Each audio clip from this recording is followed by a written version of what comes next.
გამარჯობა. არა, შეუძლებელი არ არის, ნამდვილად ის რომ დაბალია შანსი არ ნიშნავს იმას, რომ შეუძლებელია. შეიძლება ესე მოხდეს, ამიტომაც თუ კი არასასურველი ორსულობისგან თავდაცვას წყვილები ცდილობენ ეგრეთ წოდებული გარეთ გათავების მეთოდით, ეს მეთოდი კარგად უნდა იცოდეს და შეასრულოს კაცმა პირველ რიგში, რომ პრექამით დაორსულების რისკებით შემცირდეს. დაბალია შანსი, მაგრამ ეს შანსი რა თქმა უნდა არსებობს.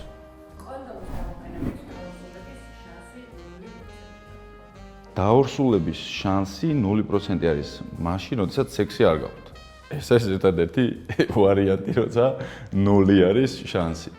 პრეზერვატივის შემთხვევაში ძალიან მაღალია დამცველობა, ეს არის 98% დაახლოებით, თუ კი სწორად ვიყენებთ, რა თქმა უნდა, თუმცა 0%-მდე, ანუ ასე ვთქვათ, 100%-ის პრევენციას ვერ ახდენს, ანუ 0%-მდე ეს შანსები არ ჩამოდის სამწუხაროდ.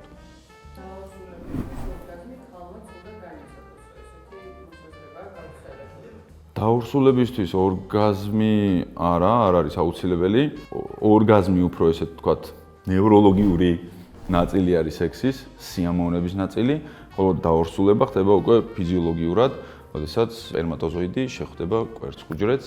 შესაბამისად, ორგაზმი აქ აუცილებელი არ არის.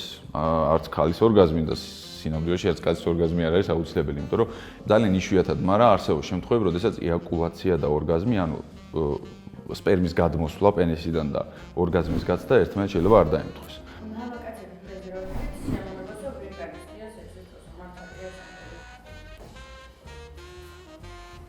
რა თქმა უნდა, პრეზერვატივი არის ბარიერული დამცავის საშუალება. რა თქმა უნდა, მგრძნობელობა არის სხვანაირი, მაგრამ ეს არ ნიშნავს ყოველთვის იმას, რომ ეს სხვანაირი იყოს დაბალი. შეიძლება იყოს დაბალი, რა თქმა უნდა, მაგრამ არსებობს უამრავი ტიპის პრეზერვატივები, ლუბრიკანტებით, თხელი, სქელი, გრძელი, რა ვიცი, ასე შემდეგ და ასე შემდეგ. არსებობს შემთხვევები, რომლის დროსაც მაგალითად არსებობენ ადამიანები, რომლებიც პრეზერვატივით უფრო უკეთეს სიამოვნებასაც კი განიცდიან. შესაბამისად არის ესეთი დებულება, რომ მაინც და მაინც დაბალია მგრძნობელობა, არა.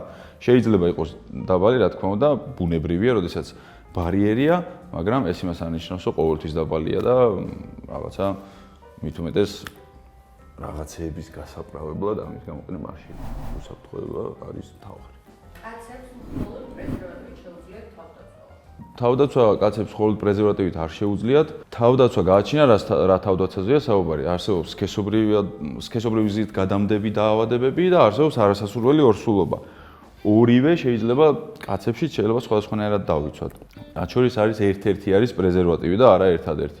არსებობს ქირურგიული ჩარევა, გარეთ გათავების მეთოდები, სპერმიციდები და დიდი ალბათობით მომავალში აბებიც იქნება კაცებისთვის, იმიტომ რომ ვიცით, რომ ჯერჯერობით ასე ვთქვათ, ეს ფართო გაყიდვაში ჩასახვის-საწინააღმდეგო აბები კაცებისთვის არ არსებობს.